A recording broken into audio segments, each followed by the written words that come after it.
নমস্কার ভিউয়ার্স, বিদুলের পক্ষ থেকে আপনাদের স্বাগত। ভিউয়ার্স, আজকে শুভ রবিবার। আমার টপিক্সে ঢোকার আগে দু একটি কথা বলে নিই। সেটা হলো ভিউয়ার্স, গত 3 তারিখে যে রায় বেরোলো সুপ্রিম কোর্ট থেকে, তাতে আমি অবাক হওয়ার যদিও কিছু নেই, কিন্তু তবুও অবাক হয়ে যাচ্ছি এই ভেবে যে চাল এবং কাকড় এই সংমিশ্রণ যে এত ভয়ঙ্কর বা এত নির্মম হতে পারে, এটা আমার ধারণা ছিল না। আমি কি বলে যোগ্য শিক্ষক শিক্ষিকাদের সান্ত্বনা দেব, সেই ভাষাই আমার নেই। এত পড়াশোনা করে এত কম্পিটিশান, সেখান থেকে চাকরি পাওয়া, তারপরে তাদের 6 বছর চাকরি করার পর তাদের বিতাড়িত করে দেওয়া, কী রকম যেন একটা বিশৃঙ্খল জীবন আমাদের তৈরি হয়ে গেল। কি বলি আপনাদের, এই শিক্ষক শিক্ষিকাদের যারা যোগ্য, যারা মেধার ভিত্তিতে চাকরি পেয়েছিলেন, তাদের কি বলে সান্ত্বনা দেব? আমি আপনাদের কাকুর বয়সী, আপনারা আমার ছেলে মেয়ের মতো। আপনারা মাথা ঠান্ডা রেখে রাস্তা খুঁজুন। প্রমাণ করতেই হবে যে আপনারা যোগ্য, আপনারা অযোগ্য নন, এটা প্রমাণ করতেই হবে। সম্মান ফেরাতেই হবে।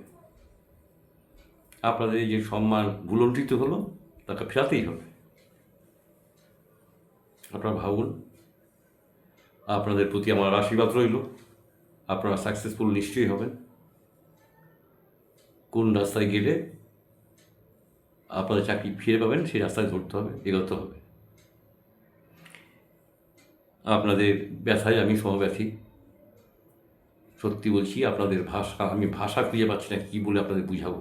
কারণ আপনার মতো আমার মেয়েও ঘরে রয়েছে, যাদবপুর ইউনিভার্সিটি থেকে মাস্টার ডিগ্রি করেছে, বিএড করেছে, তার চাকরি হবে বলে আর বিশ্বাস হচ্ছে না। সুতরাং আপনারা ভালো থাকুন, চাকরিটা যাতে ফিরে পান, যাতে চাকরিটা ছিনিয়ে আনা যায় সেই ব্যবস্থা আপনারা করুন। আমার এই আশীর্বাদ রইল। আর 2 নম্বর ভিউয়ার্স, আজকে শুভ রামনবমী। সবাই উৎসবে মাতুন, উৎসবে সামিল হন, সব ঠিক আছে, কিন্তু সম্প্রীতি বজায় রাখা চাই। কে আমাদের সঙ্গে কী করলো আমরা তাই করব না, এটা হতে পারে না। তুমি অধম তাই বলে আমি উত্তম হইব না কেন? এই বিভূতিভূষণ কোনো একটা প্রবন্ধে পড়েছিলাম। সুতরাং আমাদের ভালো হতে হবে, অশান্তির মধ্যে থাকতে হবে না। রামের পূজা অর্চনা করতে হবে। শ্রীরামচন্দ্র যা, কৃষ্ণজিও তাই, শ্রীকৃষ্ণও তাই, সব একই। যুগে যুগিনারা অবতার হয়ে এসছেন, এইটুকুই তফাৎ। আপনারা সবাই সামিল হন, শান্তিপূর্ণভাবে উদযাপন করুন আজকের রামনবমী। আপনাদের সবার মঙ্গল আমি কামনা করি। এবার আমি আমার টপিক্সে ঢুকছি। ভিউয়ার্স, আমার টপিক্সে ঢুকতে গিয়ে রক্তে হিমোগ্লোবিন, আপনারা হেডলাইন দেখছেন, রক্তে হিমোগ্লোবিন কী করে বাড়ানো যায়? রক্তে হিমোগ্লোবিন কমে গেলে, অর্থাৎ পুরুষদের যেটা 11 থেকে 13 থাকা উচিত, মহিলাদের যেটা 9 থেকে 11 থাকা উচিত, সেই মার্জিন থেকে যদি কমে যায় হিমোগ্লোবিন, তাহলে কী করবেন? কিছু সিমটম তো ধরা পড়বে, মাথা ঘোরা বা মাথা ঝিমঝিম করা, এনার্জি লস, সবসময় মনে হবে শুয়ে থাকি, কোনো কাজে মনোসংযোগ করতে পারবেন না, ইত্যাদি ইত্যাদি বহু রকম আছে। এটা তো আমরা জানি। তার জন্য আমরা কি করি? আমরা আয়রন, সাপ্লিমেন্টারি আয়রন আমরা নিই। আয়রনের কাজ হিমোগ্লোবিনকে বাড়ানো। কিন্তু আয়রন দিয়ে আপনি যখন হিমোগ্লোবিনকে বাড়াতে যাবেন, তার কিছু প্রবলেমও রয়েছে।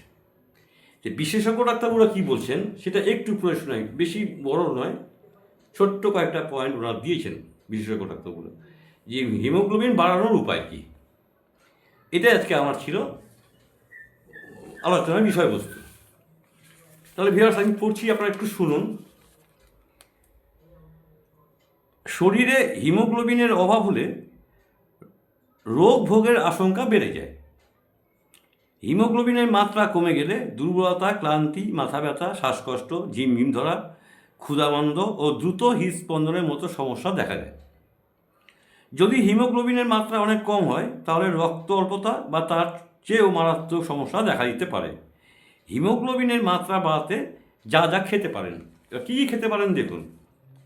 ডিম, রেড মিট, মাছ, মুরগি মাংস, মটরশুঁটি, আপেল, বেদানা, ডালিম, তরমুজ, কুমড়োর বীজ, খেজুর, জলপাই, কিশমিশ ইত্যাদি। এগুলো আপনারা খেলে মানে হিমোগ্লোবিনের মাত্রাটা ঠিক এসে যাবে। 2 নম্বর বলছেন ভিটামিন সির অভাবে হিমোগ্লোবিন কমে যেতে পারে। ভিটামিন সি এর কিন্তু একটা বিশাল ভূমিকা রয়েছে। অতএব পেঁপে, লেবু, স্ট্রবেরি, গোলমরিচ, ব্রোকলি, আঙুর, টমেটো খাওয়া যেতে পারে। এগুলোর ভেতরে প্রচুর ভিটামিন সি রয়েছে। প্রত্যেকটাই আমাদের আয়ত্তের ভেতরে জোগাড় করা যাবে। 3 নম্বর বলছেন ফলিক অ্যাসিডে এক প্রকার vitamin B complex. Folic acid এটা লাল রক্তকণিকা তৈরিতে প্রয়োজনীয় উপাদান। এটা শ্বেত রক্তকণিকার কথা বলছে না, লাল রক্তকণিকা তবে প্রয়োজনীয় উপাদান।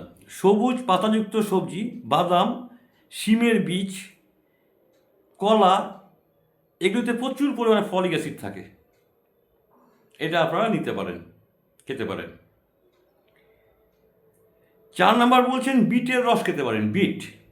বিট গাজর যে আমরা স্যালাড খাই, সেই বিটের রস আপনারা খেতে পারেন। এতে প্রচুর আয়রন, ফলিক অ্যাসিড, ফাইবার ও পটাশিয়াম রয়েছে।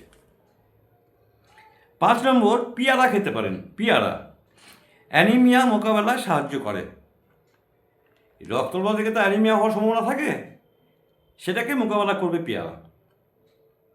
আর সর্বশেষ বলছেন 6 নম্বর এছাড়া আয়রন সাপ্লিমেন্টও নেওয়া যেতে পারে। যেটা আমি বললাম, আয়রন ট্যাবলেট যেটা আমরা খাই নেওয়া যেতে পারে, তবে সেটা চিকিৎসকের সঙ্গে পরামর্শ করে নেবেন।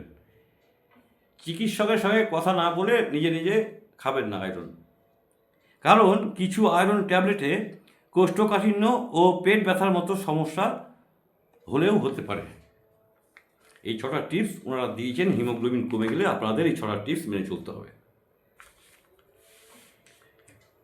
রক্ত ভীষণ ইম্পর্টেন্ট জিনিস মানব দেহে। রক্ত কম রাখা যাবে না, বেশিও রাখা যাবে না। আপনি সুস্থ থাকবেন। ভিউয়ার্স আজ এই পর্যন্ত রইল। সবাই ভালো থাকবেন। আপনাদের সুস্থ দেহ, সুস্থ মন আমি সবসময় প্রার্থনা করি। পরম প্রভু আপনাদের মঙ্গল করুন। আবার আগামী রোববার অন্য টপিক নিয়ে আসবো। শুভেচ্ছা রইল, রামনবমীর শুভেচ্ছা জানিয়ে আজকের মতো গুড।